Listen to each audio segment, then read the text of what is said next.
Today we thought we shall start a series on surgical nutrition, and Gautham and Dr. Vinitha will take the lead, and we'll have a series of patients we're going to discuss where nutrition has made a lot of difference. Yeah, Gautham. Yes. Good afternoon, sir. Actually, this topic is very close to my heart. It actually started during my first year residency when we had a patient who had a duodenal perforation repair done but leaked. So at that time, my concepts in nutrition were next to zero. And I remember having to run to the dean's office every day to get a signature to get parental nutrition for the patient. It was not available on a day-to-day basis. To get a special indent, I had to go daily to the dean's office, get a signature, then get the parental nutrition bag and mix it in. So I thought as mentioned in the post, it's often a neglected part, but it deserves attention given the uh, complexity of surgeries that we are performing. So it is supposed to be part of our daily routine. Whenever we see an outpatient, whenever we see an inpatient, either pre-operative or post-operative, the patients are varied. Similarly, the spectrum of malnourishment in these patients are also going to differ. We'll have patients who are going to have undernourishment, who are planned for elective. Sometimes you might be forced to take them on an emergency basis.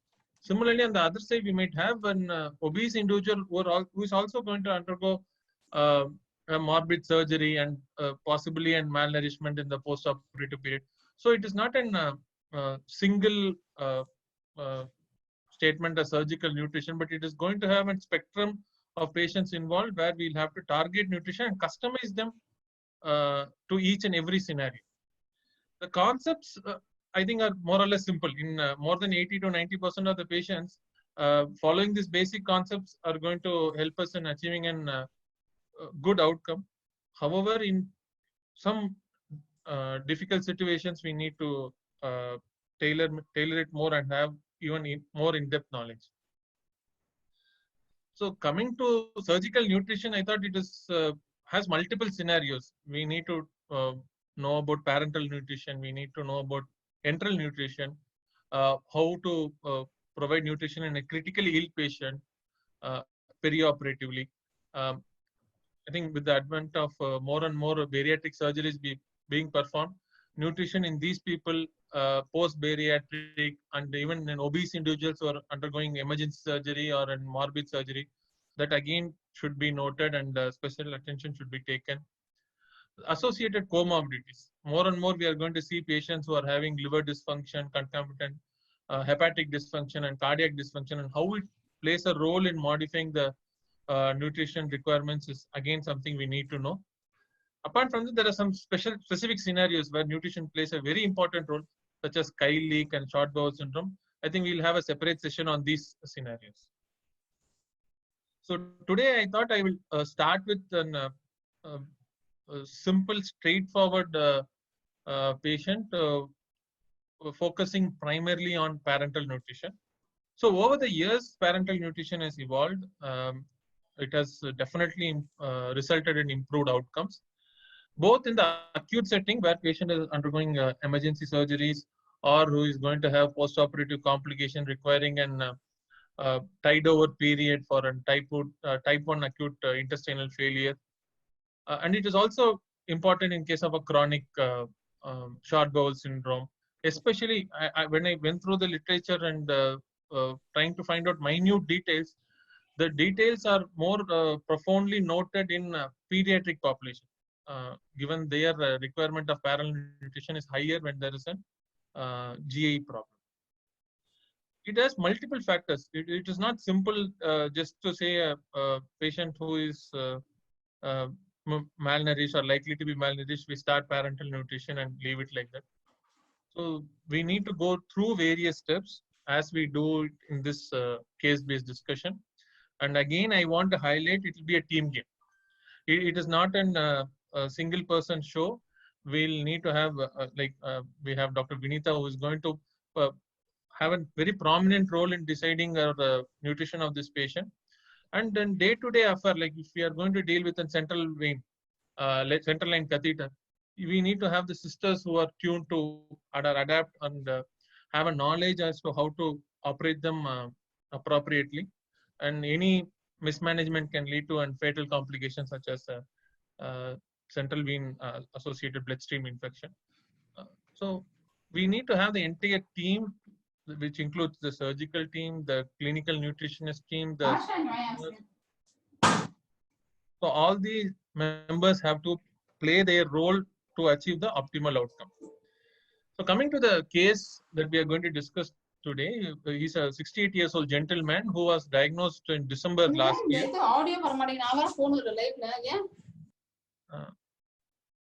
Okay. He was diagnosed with a metastatic carcinoma rectosigmoid. The imaging at that point showed 3N plus kind of disease with multiple large volume liver mets involving both lobes of liver. Given the patient asymptomatic for the primary, we decided to go with neoadjuvant chemotherapy. So before starting the chemotherapy, his height was 163 centimeters, weight 70 kg, and BMI calculated was 26.3 kg per meter square. Ma'am, Vinitha, madam, are you able to hear us now?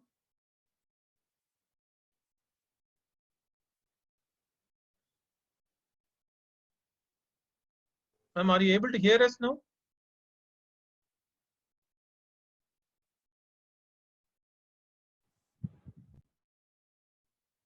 Ma'am, you need to unmute if you are hearing. Yeah. I can hear it, sir. Ma'am, very often we just go by the nutritional assessment. The first thing we talk, like how I mentioned, we talk about the BMI, Yes, BMI 27. So how do you think, is it appropriate? So what are the, when do you assess a patient nutrition, how, why, and? So if I'm getting the question right, you are asking me why we should do the nutritional assessment. Is it right, sir? Yes. And various other, like how I jotted, whom to screen, why to screen, when to screen, and how exactly to screen. See, a majority of times, even when we find in discharge summary, we find a BMI 27, ECOG status 2. That is all. The BMI is considered a parameter to establish nutrition state. Is it correct? Do we need to modify this approach? Yes, sir. Correct, sir. BMI, at present, BMI could be the one of the markers to decide, especially this is being a surgical forum.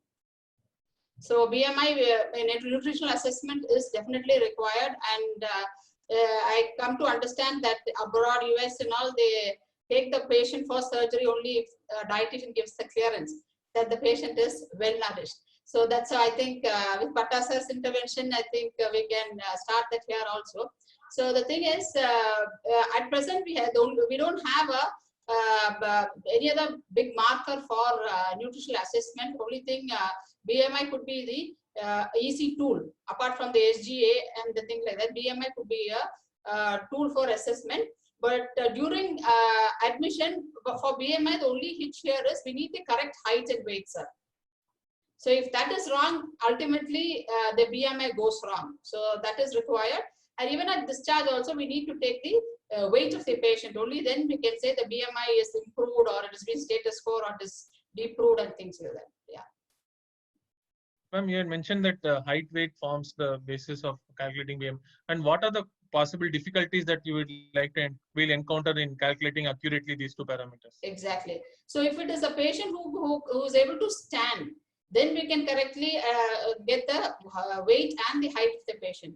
Suppose the patient is critically ill and brought in very sick, he is not able to stand, then the difficulty arises. So what as generally critical care nutritionists do is they measure the length of the patient using an inch tape, and from there we calculate the ideal body weight. Or if the patient's attender is there, we try and get some details about it or read the case history, sir. This is what is generally been done. So coming to the question, whom and all should we screen, ma'am, for nutritional assessment? Should be screened, sir. All patients admitted to the hospital for surgery should be screened, sir. So why, ma'am? Why do we need, if a patient says I'm coming for symptomatic gallstone, he's taking otherwise orally nourished, and he looks fine to the clinician, why do we need to screen these patients? So only when you screen whatever they may be feeling healthy. So a fat person is always not correct. He may be having sarcopenic obesity. Exactly. So yeah, we need to assess the patient clinically before we state that the patient is nutritionally adequate or fit for surgeries. So as Madam had pointed out, all patients should be screened for their nutritional status, because the idea of this screening is to find those patients at risk. We might have patient who is right now looking at a BMI of 25 and otherwise walking around. But if you dwell on their history and try to calculate exactly what is happening in their preceding, they might say, because of the vomiting I had, I didn't take proper orals in the last 15 days to 1 month. That is still possible. And we might have a patient who is acutely losing protein because of some other medical conditions, like something like nephrotic syndrome. So it is not like one-point assessment just with BMI and just seeing visual inspection and classifying them as normal nourished or malnourished. When do we assess? We need to assess all of them whenever they enter our OPD. And if they are going to undergo surgery, it is very vital for us to get into the system and identify how they are assessed. Ma'am, coming to the point, how to assess? So, like we had talked about BMI and ideal body weight. So, any other anthropometry measurements or biochemical investigations do you suggest? Yes, this is what is usually done in a hospital setting. But if you can take the hand grip strength, it will be better, sir. Like that's picking up now, especially for liver cases, DCLD, and chronic renal failure, congestive heart failure. So such cases, hand grip method is picking up, and which is easy to be done at the bedside also. So that can be taken into account. The others like mid-arm muscle circumference and all those things can be done for research, because those things may vary with the fluid retention of an individual patient. Okay. Any comment on the biochemical investigations? No? Biochemical investigations, we are okay, sir. But the thing is, here one problem I have is all the doctors look into the albumin and tell us the albumin is low. So, the patient is nutritionally depleted. But the case scenario is not that. The patient, patient's nutritional status cannot be, as you're well aware, nutritional status cannot be, predicted with albumin. It is actually, of course, before surgery, we can have a look at the albumin to see if the prognosis would be good. But otherwise, nutrition albumin cannot be a marker, sir. So that point I need to make it clear. The rest of the investigations, we are comfortable with whatever the investigations are done in the hospitals.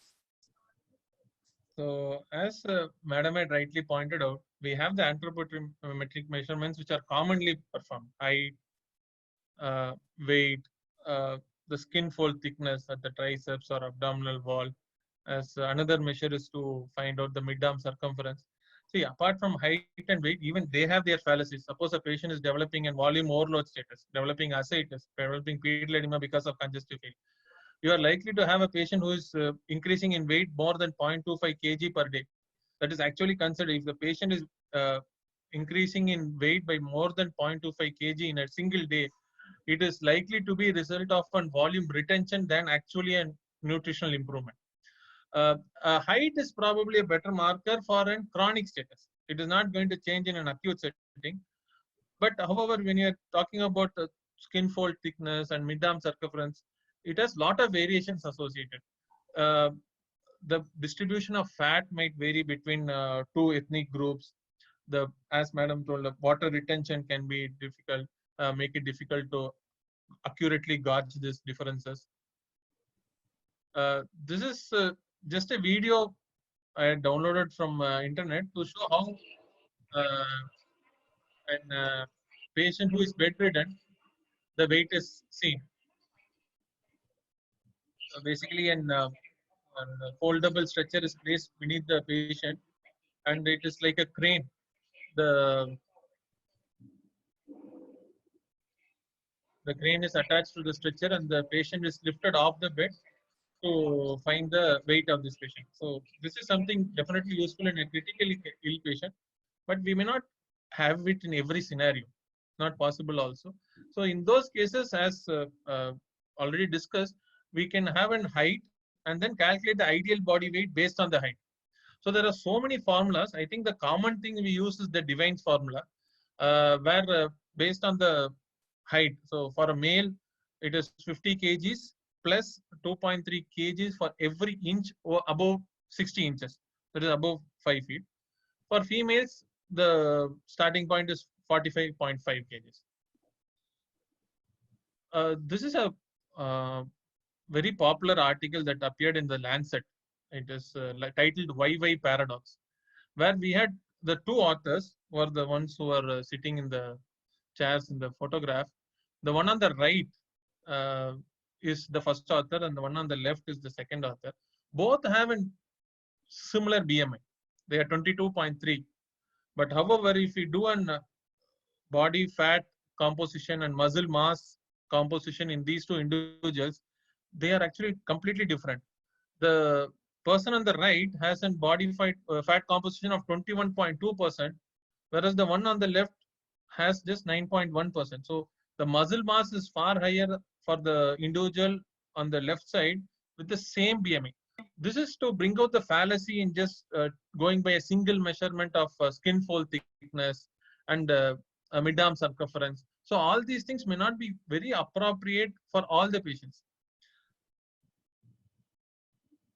Again, coming to the biochemical parameters, the most common as clinicians we take into account is serum albumin. But it is actually has so many factors associated with which determine the values that just taking a single value of serum albumin is actually a disaster. It can be increased due to a recent infusion of FFP and decrease in catabolism, and a patient having a relatively volume depleted status. So hemo concentration can slightly cause a spurious elevation in serum albumin. Similarly, a patient who is having losses through the gut or loss through the kidney, such as nephrotic syndrome and chyle leak. So all these patients can have spuriously lower levels of serum albumin too. So thereby, just going by serum albumin is not the appropriate method to find people who are malnourished. The other markers that are used are transferrin prealbumin. CRP is more marker of inflammatory status. This chart shows the albumin has a half-life of 20 days. So a patient who is going to have acute malnourishment due to say vomiting or any kind of disease process, the albumin may not truly reflect because their half-life is 20 days. Whereas prealbumin is slightly a better marker given their shorter half-life, that is between 2 to 3 days. So the recent studies which have tried to target or identify biochemical markers based on a particular intervention, they have taken prealbumin into consideration and not albumin. That is one of the reasons. But still, standalone prealbumin is not an appropriate biochemical parameter to assess nutrition. So coming with this background, what we found is every measurement for nutrition has its own advantages, has its own disadvantages. There is no single parameter, be it anthropometry or biochemical parameters, which are going to be accurately predicting the nutritional status of the patient. So over a period of time, there have been numerous scores that have been proposed. The most famous is the subjective global assessment, which has 7 components. And now it has been modified to a modified subjective global assessment. This is based on a publication where they had tried to assess nutrition in patients undergoing renal maintenance dialysis. That is how this modified SGA score came. And in our institute, we use the modified SGA score. Ma'am, can you just walk through the SGA modified SGA? How do we actually use it?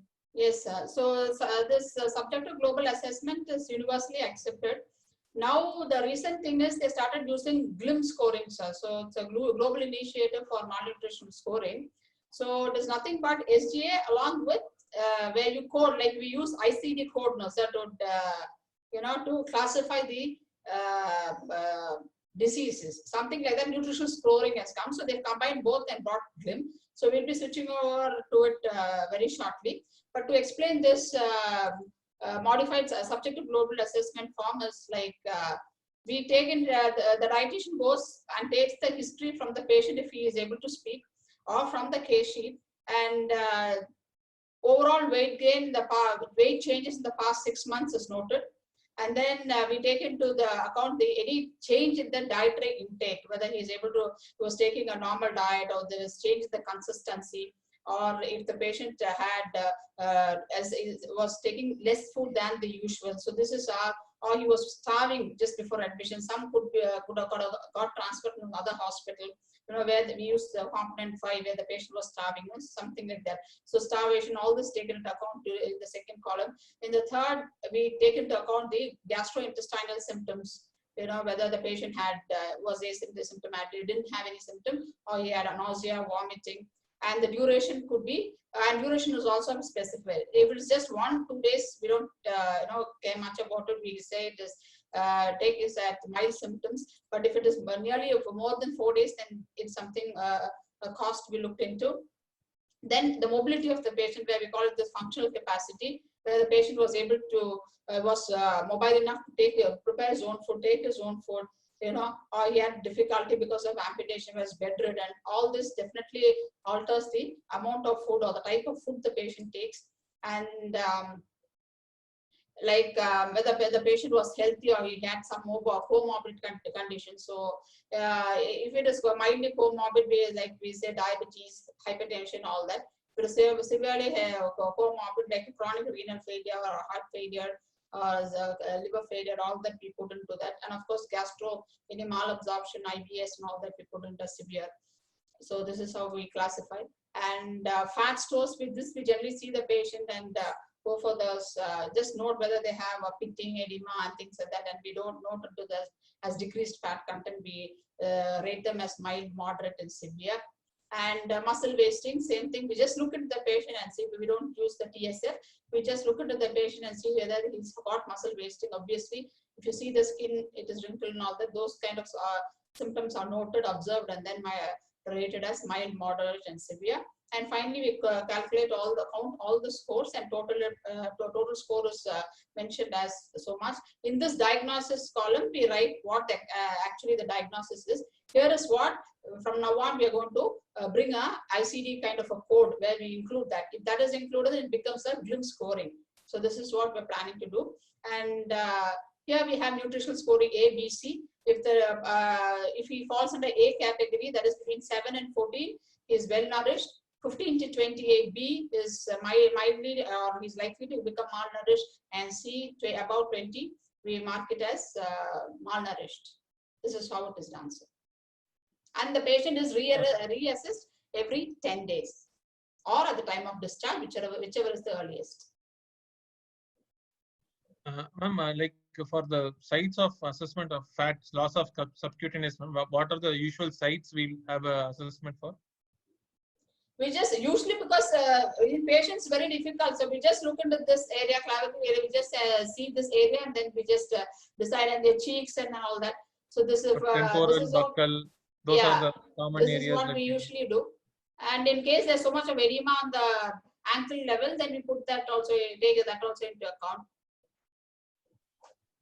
Okay.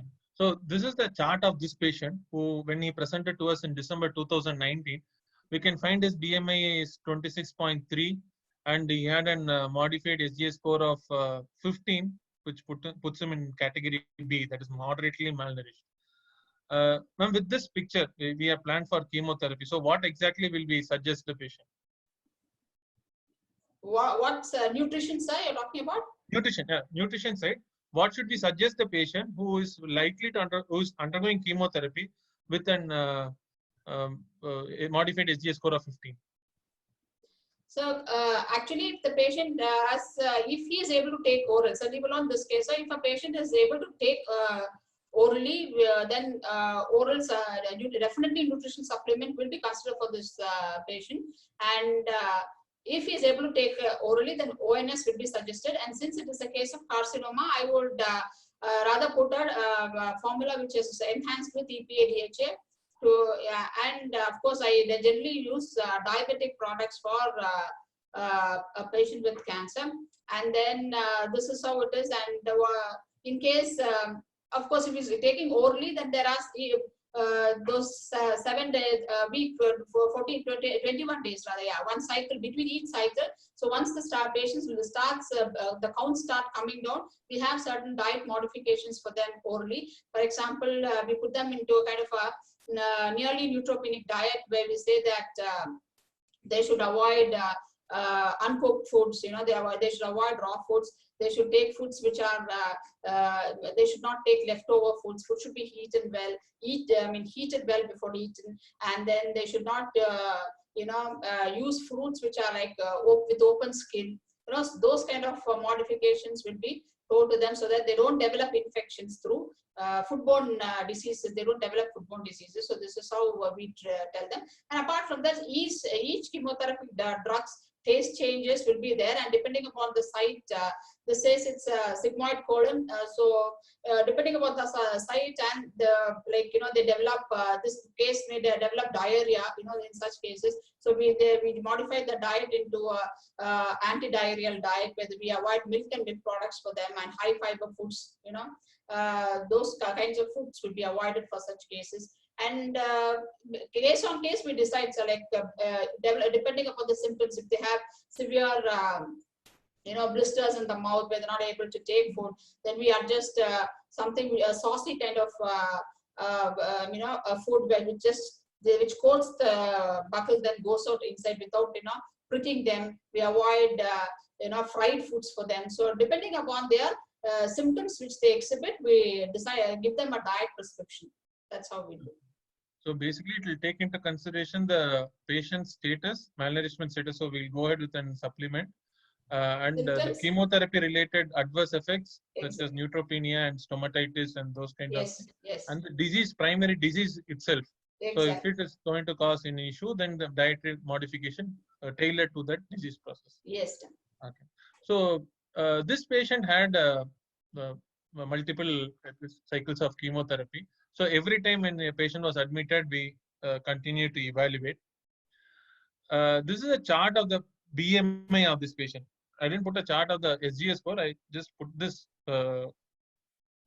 just to show how the patient at the time of diagnosis had around 26.3. It did rise. That might be spurious or returning back from. He is basically from Kerala, so he had stayed here after the diagnosis. And gradually we can see in slope, when the patient came back for the last cycle of chemo, his BMI had touched 24. So this is despite the advices we give this patient, despite the modifications we suggest, still there is a strong likelihood in patients undergoing chemotherapy, the nutrition can worsen. Why it is important? Because at the end of chemotherapy, then the patient will be referred to us for surgery. And if the patient is going to be malnourished and is not going to withstand a major surgery, it is very unfortunate. We'll have to delay it for 2 weeks just because of nutritional status. So even during the period of chemotherapy, we should constantly assess them and encourage them and try to modify all those factors which can adversely affect the nutritional status.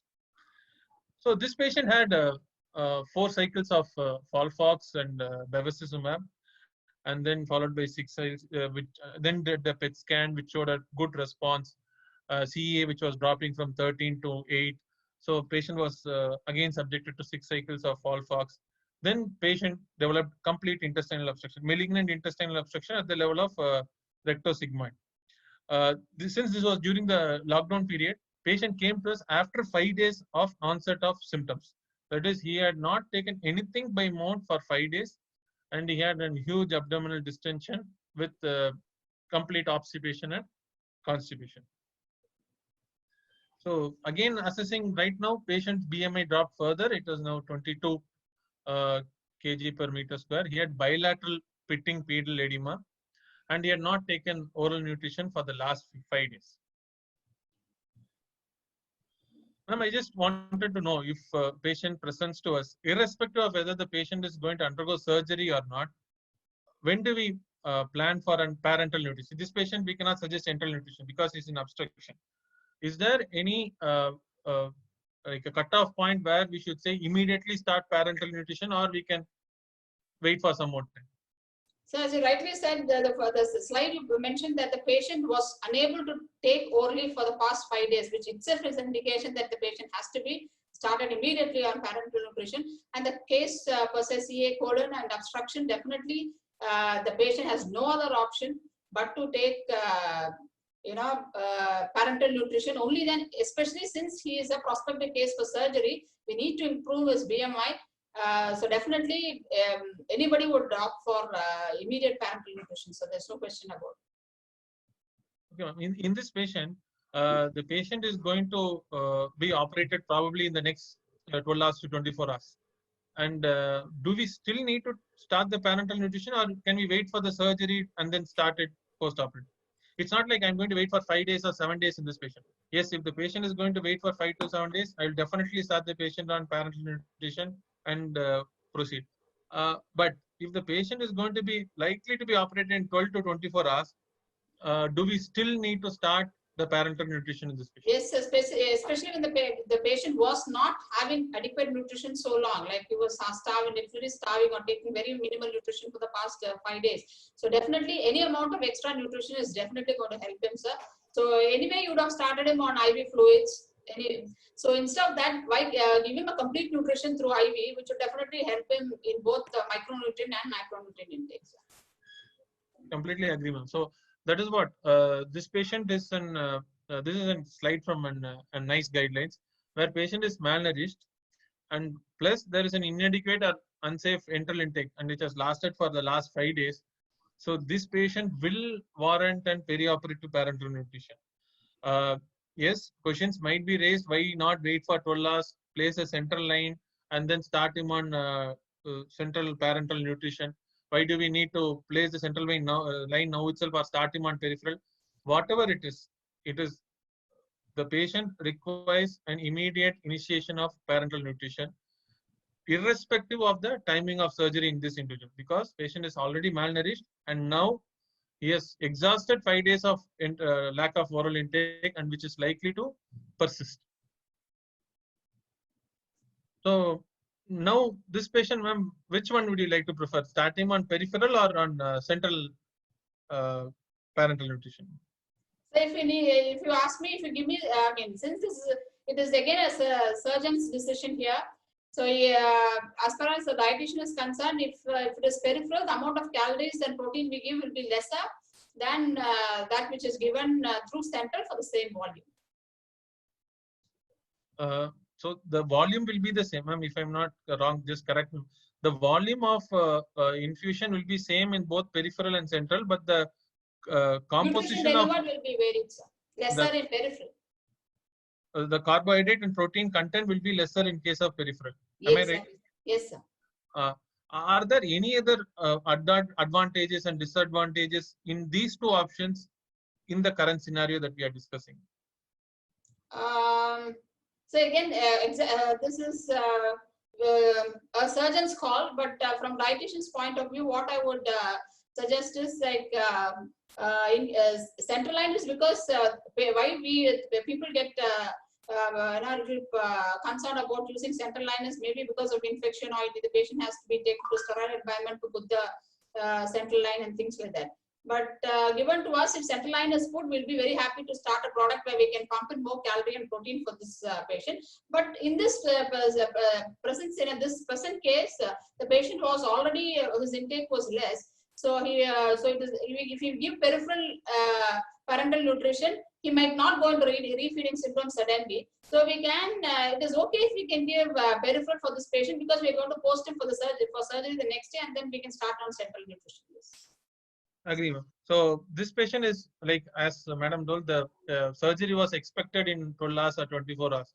So we opted for a peripheral nutrition in this patient. Just to bring out the differences between the two types of parenteral nutrition.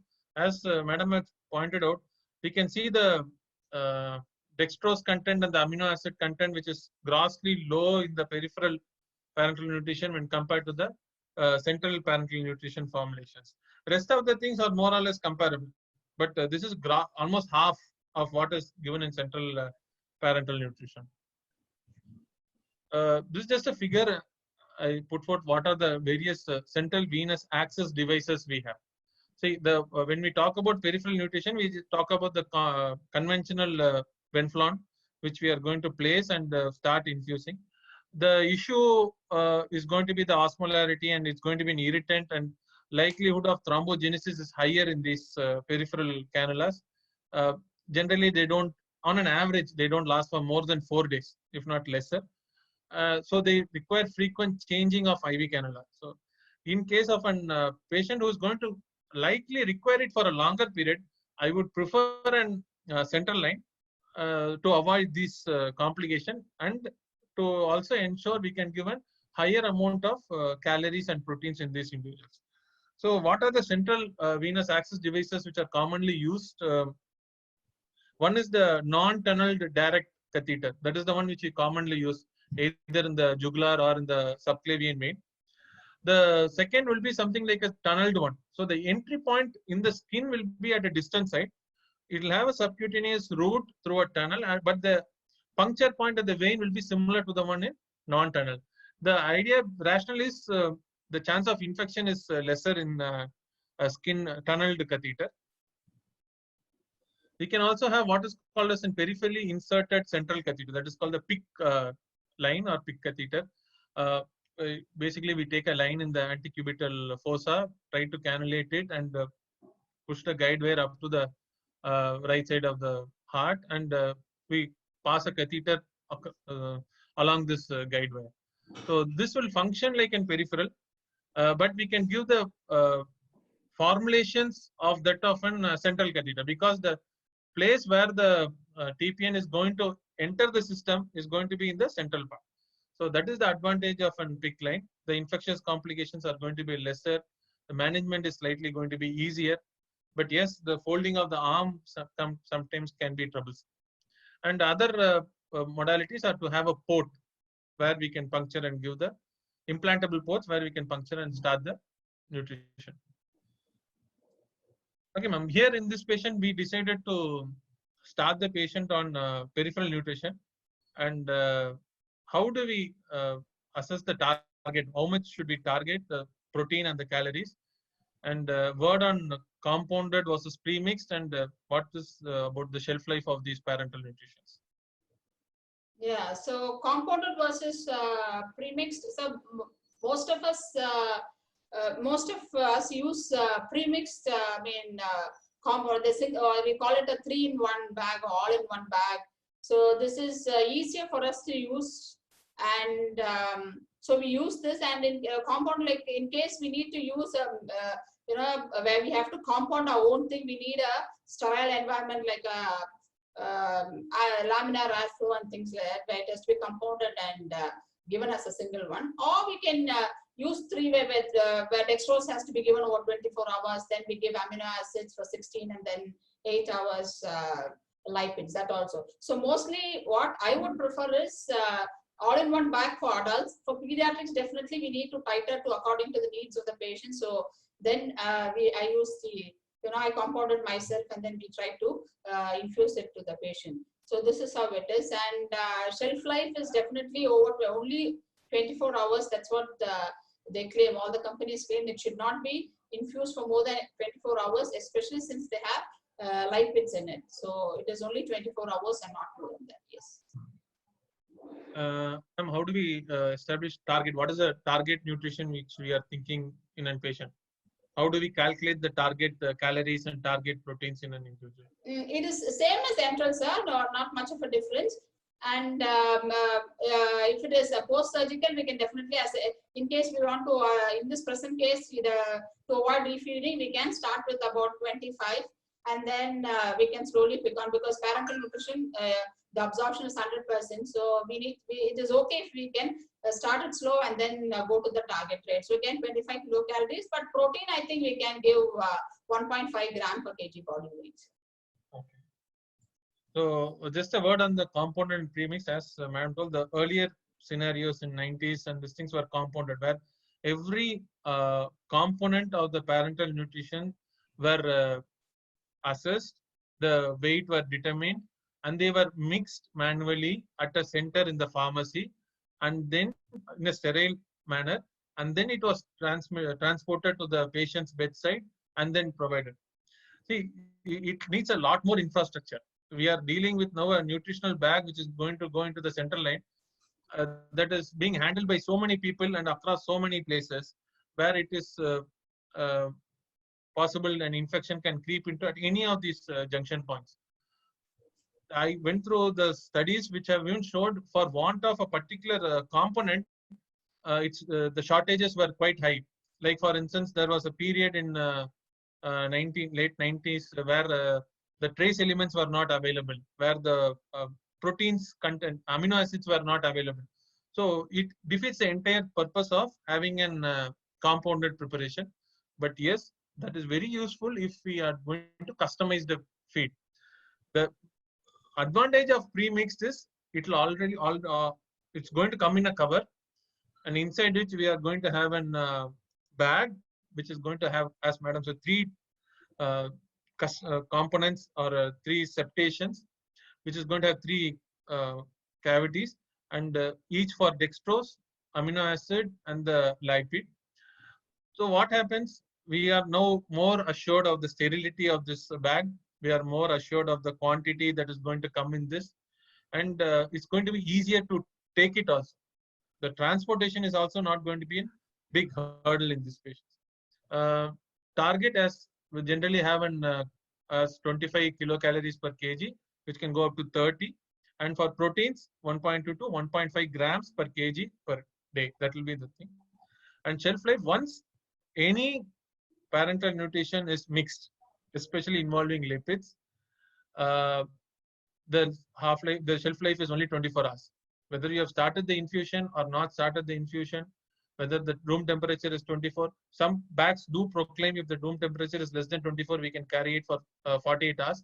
But I don't think it is an advisable. We can never be sure how much is the room temperature. The reason why is whenever we mix it, already there is a lot of interactions that are going to occur. The pH is going to change because of this interaction. The pH can destabilize a molecule which is not supposed to get destabilized. So precipitation, an interaction between an amino acid, acidic, and a lipid can occur. Calcium can get drawn into the interaction with fatty acids. So there are so many things that can occur once the mixing has taken place. Once mixed, they cannot be used for more than 24 hours as a blanket rule. This video just to show how the pre-mixed bag is mixed. It is before an staff nurse starts an TPN, it is always ideal to confirm whether the TPN is required for the patient, because the assessment is going to be done on a daily basis. Second, it should be done by the bedside of the patient only when it is required. Again, we can buy the bag from the pharmacy, keep it with the bedside of the patient, but only when it is supposed to be infused, we need to mix it. So the septations are easily broken by just a rolling mechanism. So they start from the inferior side to the points where the ports are placed. Usually the dextrose and the amino acids mix first, then in further rolling pressure, the lipids starts getting included in the mixture. So to ensure that they are completely mixed, a gentle rocking motion is sufficient to that the septations are completely broken, and we have the entire component, all the components being mixed equally. These are two composition charts which I took from the net. To be frank, I probably have used 3 brands which are commonly available. One from the Fresenius, the other from the Claris, and other from Baxter. There are small differences between each and one of them. And I think I will plan a separate session for what is the difference and what is their impact on clinical outcomes. So I just put this chart to show how it is the components are going to be in the form of lipid, amino acid, and glucose. And moreover, we are also going to have the amino acid composition and some amount of micronutrients such as magnesium and this thing. Why it is important? Sometimes if you are going to correct a patient who is in hypokalemia, then we need to know how much potassium is there already in this bag. It is not just going to be us giving 60 milliequivalents of potassium or 40 milliequivalents of potassium. It is very important for us to know what is exactly in this bag and tailor our correction accordingly, not go by a blind way. So patient had an peripheral nutrition started. We started with 40 ml per hour of SMOF Kabiwan, and the patient underwent an low anterior resection with a loop ileostomy. There was distended small bowel, large bowel. Growth was in the upper rectum extending up to mid rectum. No surface liver deposits, but the imaging just prior showed some intraparenchymal small liver deposits, which we didn't want to touch in this acute scenario, and no peritoneal deposits. During this process, we placed a central line to enable us in a better post-operative nutrition. Ma'am, now we have had this patient started on TP and we know the target. We are going to move towards the target. A couple of things I wanted to ask. Is there any reason we need to step up and parenteral nutrition? That is, if we calculate the target as something like 1800, is it necessary we need to go to 1200, 1500 and 1800, or can we directly go to the prescribed calories? That is the first thing. Second is how to monitor TPM. Okay. So this is exactly when I wanted to emphasize. What happens is, as you were talking about the composition chart. So for this particular, I will just take the example of the central line product which we're giving for this patient. So this central line product for 996 ml of the product, the glucose amount is 125 milligrams. Okay, sir. So the normal infusion rate, the maximum infusion rate is 2 kilocalorie per kg body weight. Okay. So when this is there, when we give infusion rate as high as say what, if we start, ideally we should start with 1 liter. So where we give, suppose it is a 50 kg person. So if I infuse it at 41 ml per hour, that is 986 by 24. That's how I go on. So when it is 986 by 20, within 24, so it is roughly around 41 ml per thing. So per hour for 24 hours. So if in this, I am able to give this person about 125 grams of glucose. Suppose I increase it by day 1 itself. If my target is 70 ml, I'm going to shoot up the requirement to roughly around 152. So which is definitely the patient might end up in hyperglycemia. This is about carbohydrates. For fat, it is 0.7 to 1.5. For amino acid, it is 1.5 to 1.7. So this is the ideal amount which has to be infused for a patient. So in case we exceed this, there can be different complications which can arise. One immediate thing will be hyperglycemia, then later on maybe fat overload and things like that. So. Any sequence in which we step up? So ideally it should be like start with 30 ml. Any product, why we start with 30 ml is just for 1 hour we try and give at 30 ml per hour, so that we observe for any kind of reactions like rashes or shivers or something. In case patient has allergy for egg or soya or peanut or something, where then immediately it will be shown as fevers or shivers or rashes. So immediately we can stop it. So that's why the best thing is to start with 30 ml per hour for 1 hour. When no symptoms are seen, then we can pep up to the whatever volume. So best is to start with 1 liter per day. Then if the patient is tolerating well, if all the values are normal, then you go up, pep up to 1.5 liters, and the third day itself, if everything is normal, we can go up to 2 liters per day. So it's basically it is 35 ml per kilocalorie body weight. It's like that. So that's the ideal thing, volume which a patient has to be given on parenteral nutrition. Safe volume. So once we have started, what are the things we'll monitor? So we first thing is for the sugars.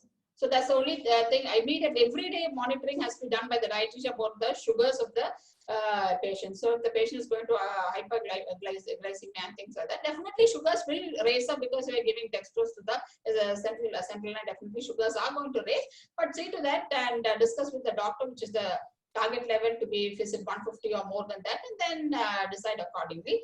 Then maybe weekly, and for weekly once you can do this, 3 days once you can do this renal parameters, and weekly once you can do the LFTs. Ideally, that should be done, but it again depends upon the condition of the patient and doctor's discretion. So how frequent should we check the sugars in the initial phase? Restrict is not as a basically. How frequent? Pardon, How frequently should we check the glycemic status of the patient in the initial days? That's what every day it should be checked.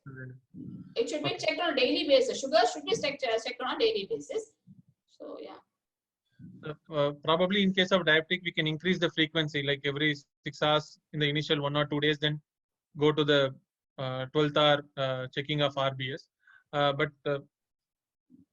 like how we did this for this patient also. So this is a chart which shows the investigations that were performed in this patient. The first one, 4, 5 is pre-operative. He was operated on the 6th. We can find those TLC was normal, albumin was showing 3.3. We had calcium, phosphorus, magnesium, and LFTs were all normal. Subsequent to the surgery, we can find the hemoglobin had a slight fall and it was trying to come back to 10.3. We had the electrolytes which were continuously monitored. So as Madam had told, these patients who are started on parenteral nutrition, especially if they have a prolonged period of starvation before, they are likely to go for a lot of electrolyte imbalances and glycemic disturbances. In this patient, we had somehow, except for one value of 131, we had a normal sodium and potassium.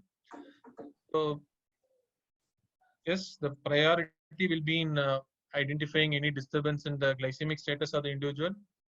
The volume becomes important because very often what we find is a parenteral nutrition, if it's going at 70 ml per hour, we don't try to take into account the fluid requirement of the patient.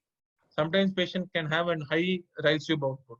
Sometimes patient can be having a high stomal output. So in those cases, apart from the parenteral nutrition, we also need to supplement IV fluid in these individuals to prevent them from going into pre-renal failure. And as already discussed, we are going to deal with a lot of electrolyte disturbances, most common with sodium and potassium. But again, a stress has to be made on calcium, magnesium, and phosphorus whenever we are suspecting an refeeding syndrome, which we'll be discussing. And once in 3 days or 7 days, I think Sebastian gives once in 3 days, but at least we need to do liver function test once in 7 days. We'll come to the reason why.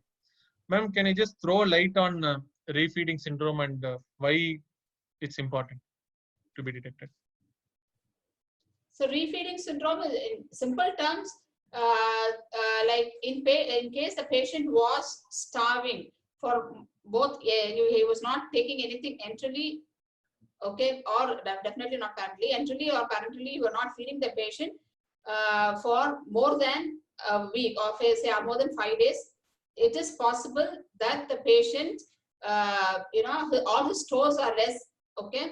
So now when we start giving the required target, not in a slow-paced manner, if you just pump in more calories or nutrition to the patient can go into this kind of refeeding syndrome, and this is generally seen by hypokalemia, hypomagnesemia, hypophosphatemia, etc. So when this is there, what we do is generally doctors give a phosphate anemia or enema or something like where they replace the phosphate for this patient. So in this particular case also, since he was starving for a long time, for 5 days or so before the surgery, we started on a slow rate. We kept seeing the phosphate and magnesium levels, and then once it was safe, we titrated the patient to higher amounts or higher infusion rates, or literally we gave him 1.5 to 1.7 liters of PN for the day. That's what it progressed to.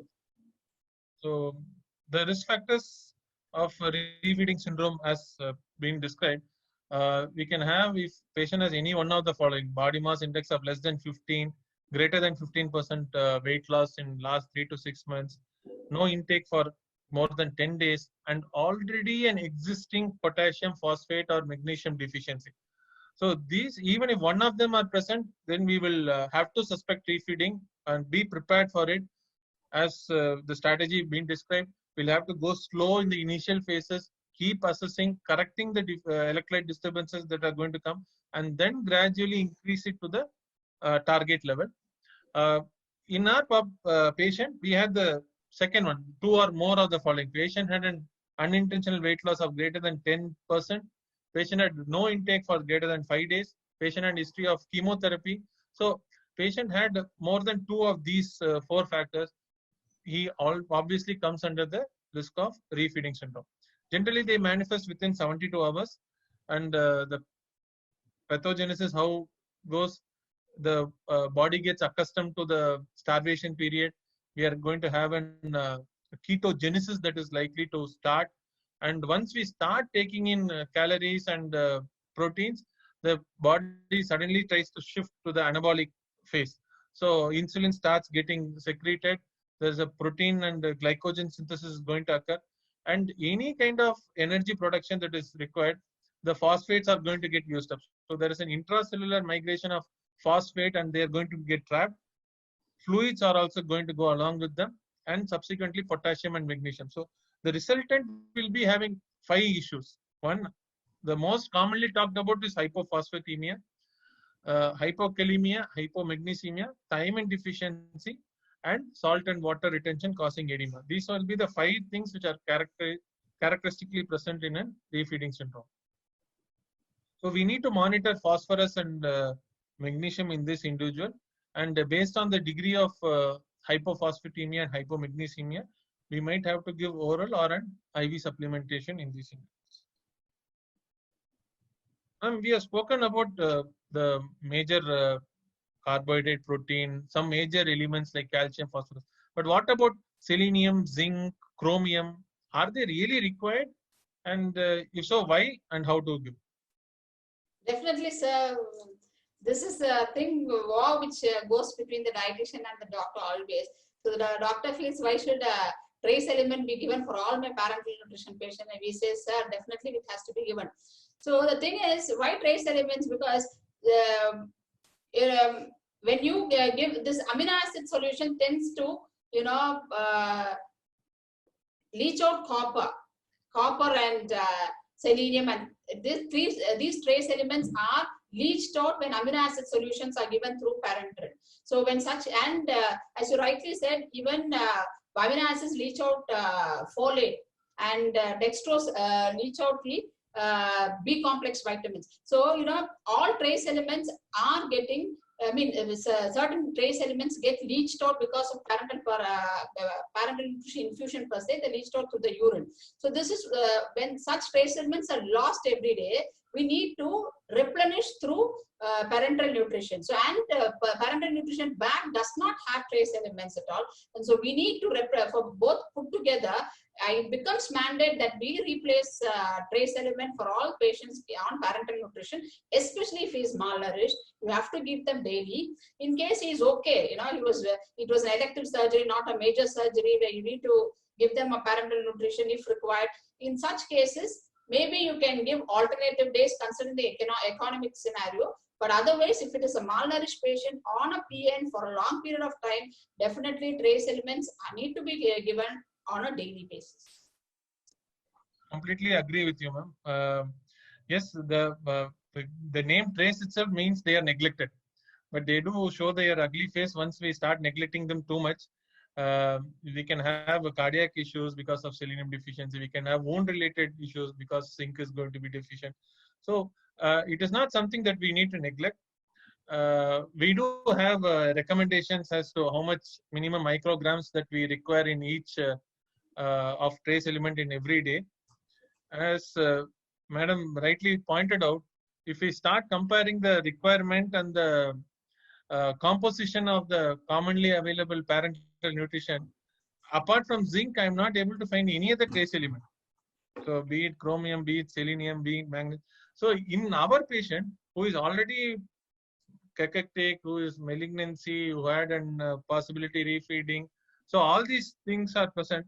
So he is an high risk of a trace elemental deficiency, which can affect his outcome. So we did supplement him with trace element. It is not sometimes easy to find in our country, like we in an US or some place where it is routinely used, especially in pediatrics. We can have a lot of formulations available, but I don't know. These are the two brands which I know of when it comes to trace elemental supplementation, and we use the Artsky brand from La Renault to supplement in this individual. Now we have established, now patient is now started, we know it is safe now. There's no glycemic differences. Patient is stable otherwise. So how long to continue parenteral nutrition in this? So parenteral nutrition can be done. There are cases who have to be on home parenteral nutrition also. But in our case where the patient can be weaned out, so actually that's what we did. So just observe, try giving him orally, otherwise you're going to lose the villi height where absorption itself will be totally hindered for the patient. The patient can become chronically malnourished later on also. So we need to, once the patient is adequately balanced, hemodynamically balanced, and is just stabilized, we can start giving something orally by the third to fourth day. Orally, we can try giving some clear liquids if he is able to tolerate, if there is no risk of aspiration, or if you feel the patient might aspirate for some reason, then try something in a custard consistency, nectar consistency, like a custard, where you can try and give him. So by my thing that this even this patient, we started giving the patient some trace of custard earlier, and then started on clear liquids. He started well. So it was on the 4th or 5th day we tried, and the patient tolerated well. Yeah, and he got discharged on a soft, semi-solid diet, in fact. Yeah. So just to again reinforce the points, the idea to stop parenteral nutrition is to only after assessing the patient is taking adequate enteral nutrition. So there will be a period of transition where we will have an parenteral nutrition, and concomitantly we are going to step up the enteral nutrition in these individuals. This is going to be far better than simple parenteral nutrition, as the points pointed out. Even a trophic feed which is given to a patient who is on parenteral nutrition, which will help in reducing the infectious complications by means of preventing microbial translocation, improving villus maintenance, and all those structures. The cutoff, one of the guidelines has told us, you should wait for an enteral nutrition to reach 60% of the prescribed energy needs before stopping parenteral. So we did step up the nutrition in this individual. We started giving clear liquids. We removed the rice tube on POD5, but again he started vomiting. His stoma output never increased. It was always 50 ml, 60 ml. His abdomen was still mildly distended. Bowel sounds were there. Stoma healthy. Perstomal examination didn't show any narrowing at the sheath facial level. So we repeated a CT around the 7th day, 8th day because of persistent obstructive features, which showed features of adhesive obstruction. There was gross dilatation of small bowel, but however we couldn't. There was no any particular transition point. This stopped way short of the stomal facial entry point as well. So we tried to manage it conservatively. We gave him some oral contrast, which is one of the means of trying to avoid a laparotomy in a subacute adhesive intestinal obstruction. We tried giving him small amount of prokinetic, but surprisingly, throughout this procedure, throughout the process, patient never had fever, no evidence of sepsis that arose in him. Even the CT did not show any collection. So till POD9, there was no clinical improvement. So patient was re-explored. There are dense interbowel adhesions, and there was no obvious collection. So we did an adhesiolysis, and the abdomen couldn't be closed. So we made a laparostomy. So Bogota bag was used to close it. This was these are the investigations which were done after the second surgery. So we can find the hemoglobin, there was a dip. He did require 1 unit of Paxil transfusion. The platelets are fine. The serum albumin, the surgery was done on 16th. We can see it went down further to 2.2, but then it started increasing. On 28th, there's 1 week later when he was really taking orally adequate, then his albumin started increasing. His sodium and potassium we were correcting throughout the period. But what I would like to bring it to the notice of the audience will be the lower values. So the LFTs started showing some changes. His ALP started increasing. It went up to 361 and then subsequently 307. Any reason why, anything that we need to take care in this individual, why LFTs were done and what this picture presents? As a nutritionist, maybe I think LFT can increase if you are continuing parental nutrition with lipids. That could be one of the reasons. So that is why we say once a week we need to check at least the triglycerides for patients who are on parental nutrition with lipids.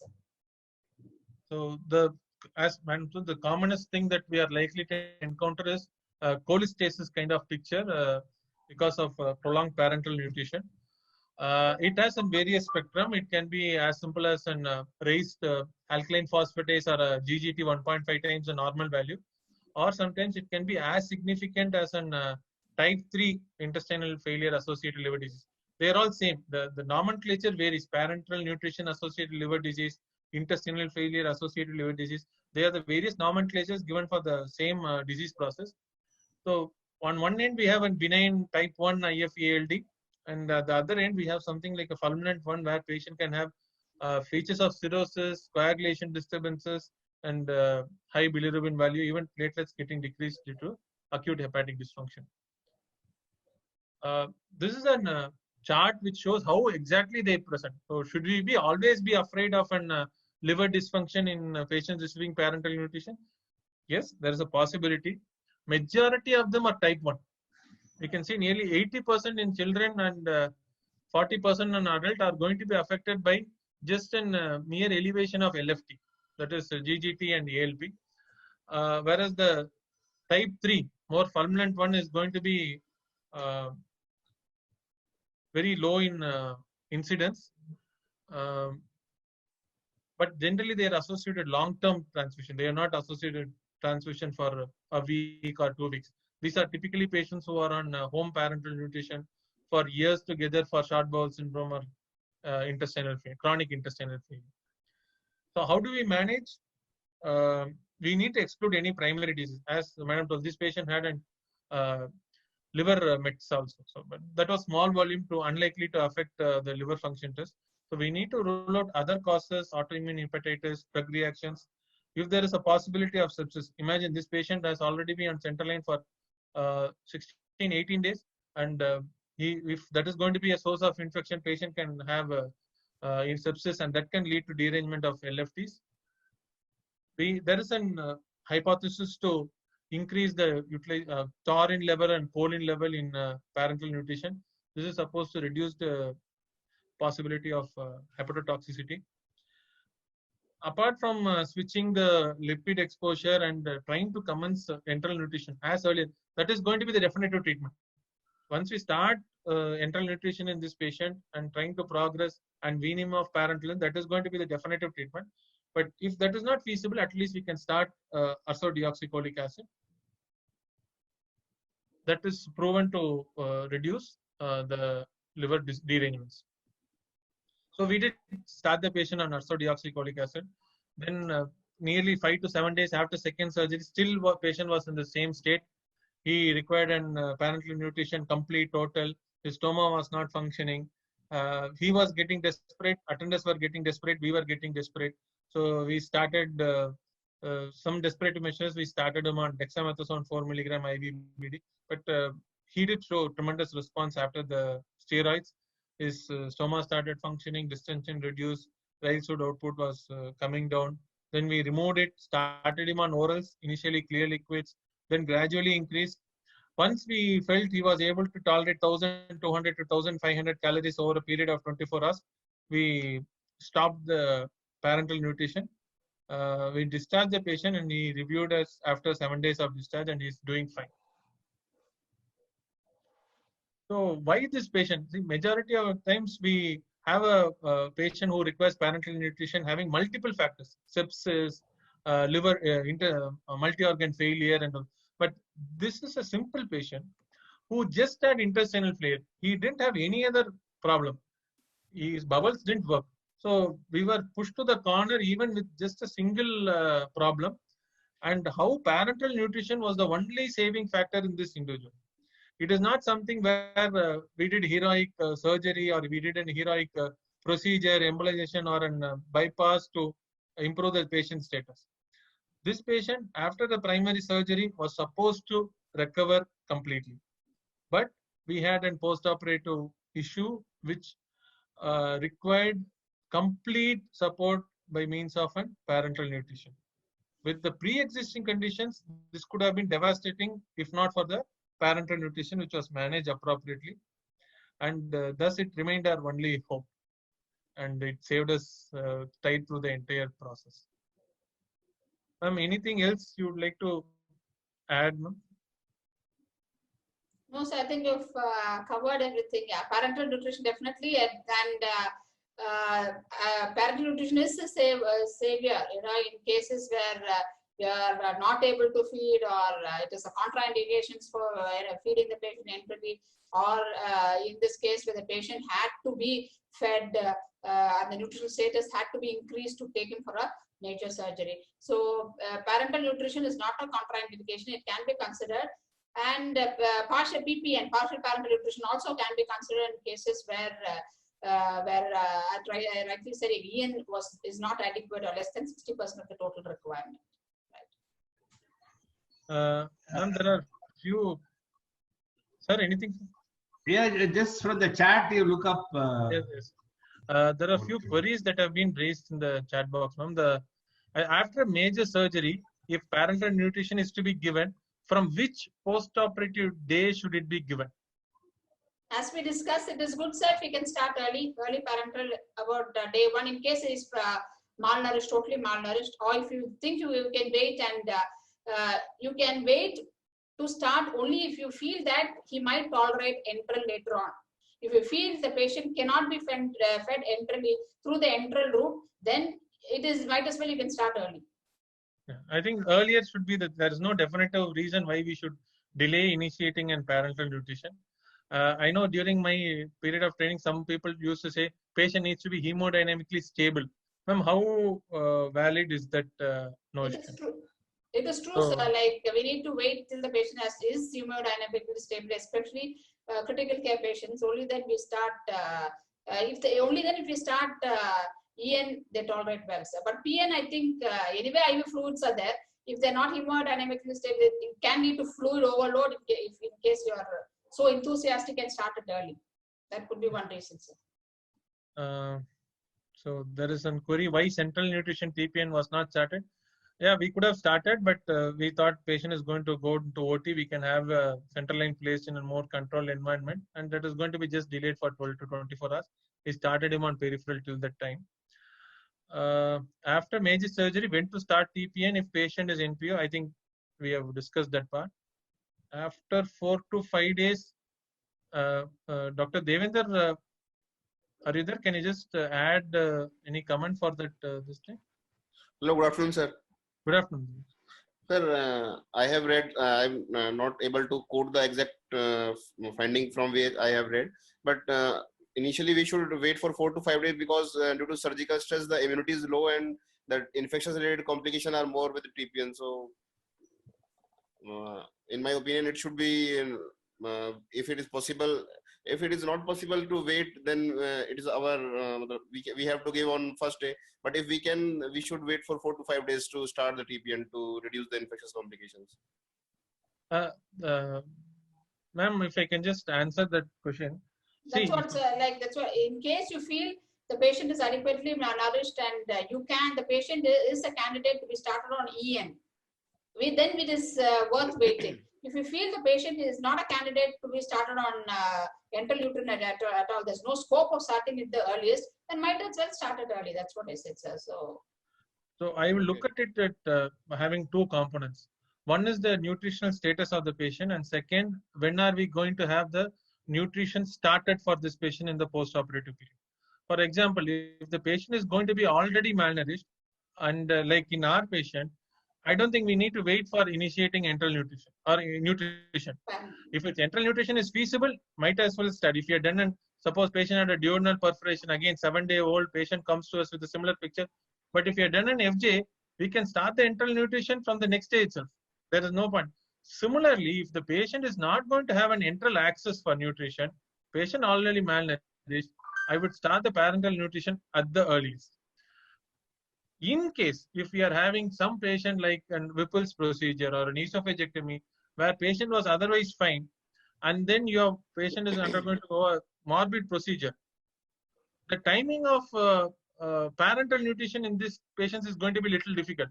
If I'm going to have an enteral access, which I usually have, any Whipple's patient, any esophagectomy patient, I generally do an FJ so that we can start the enteral nutrition from the first day itself.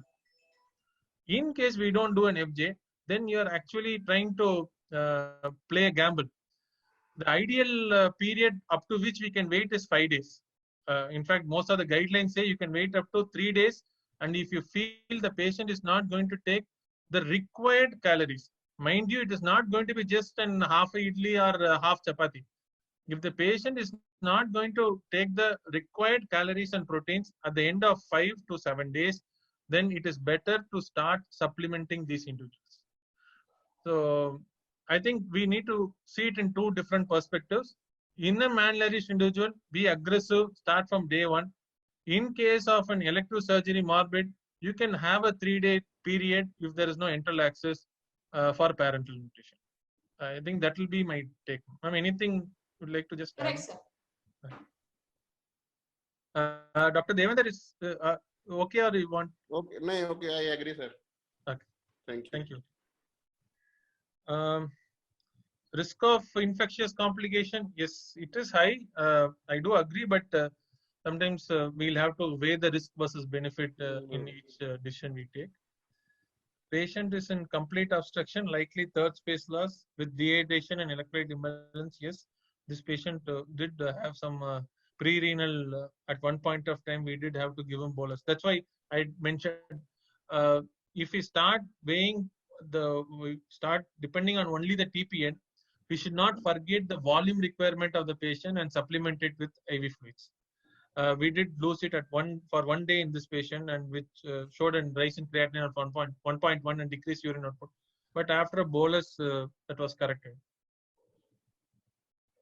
What is the most important electrolyte correction should be done?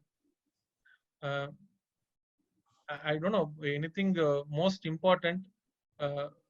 The one which is very obviously seen is potassium, because it is going to affect your bubble motility and it's going to have cardiac issues and those kind of stuff.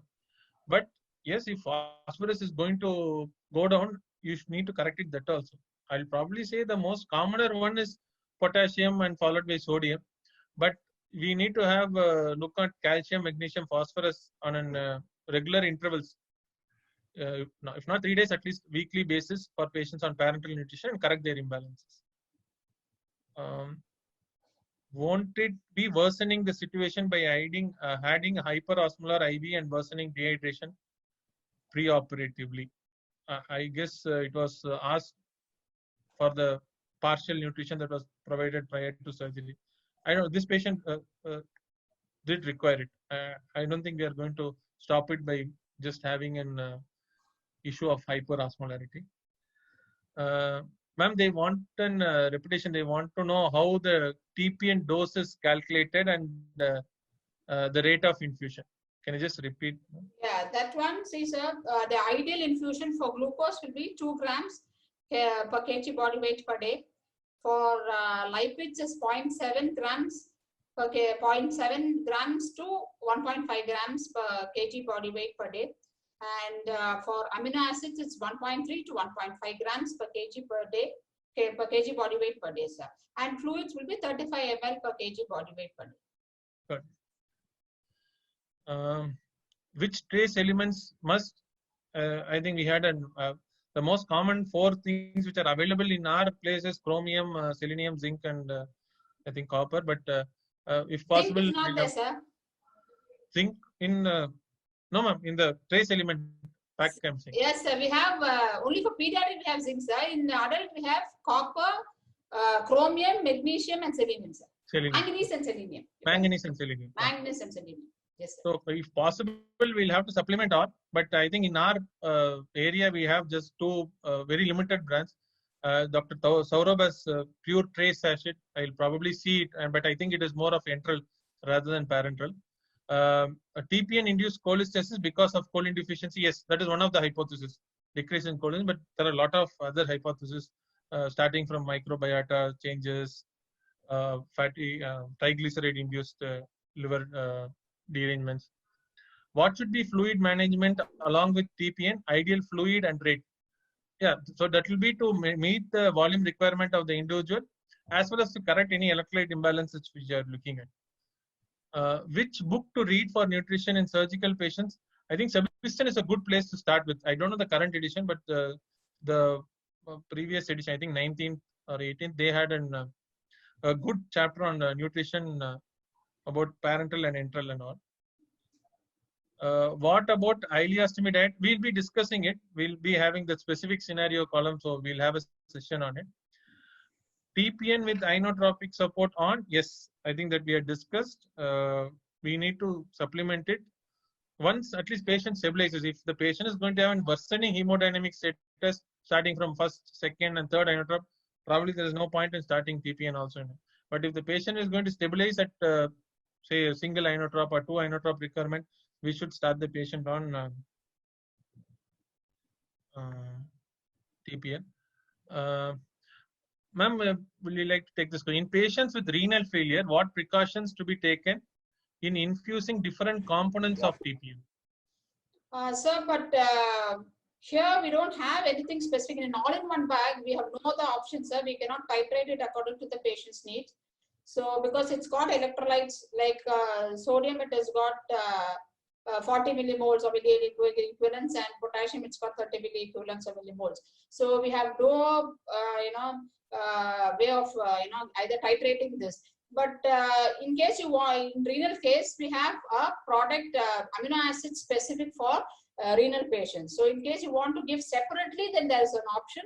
But if you have to give an all-in-one bag, we don't have any option. So only thing we can calculate the protein content. Suppose I need to give the patient 1 gram per kg body weight, then I select a product and the infusion rate based on the wherever I read the 1 gram, and then I infuse the product. That's how it is done. Yes, so the all-in-one will have an issue with catering to all the requirements. So probably if the limitation is going to be with protein, then we might not be able to achieve the calorie requirement in that patient. So exactly, that is always going to be an issue.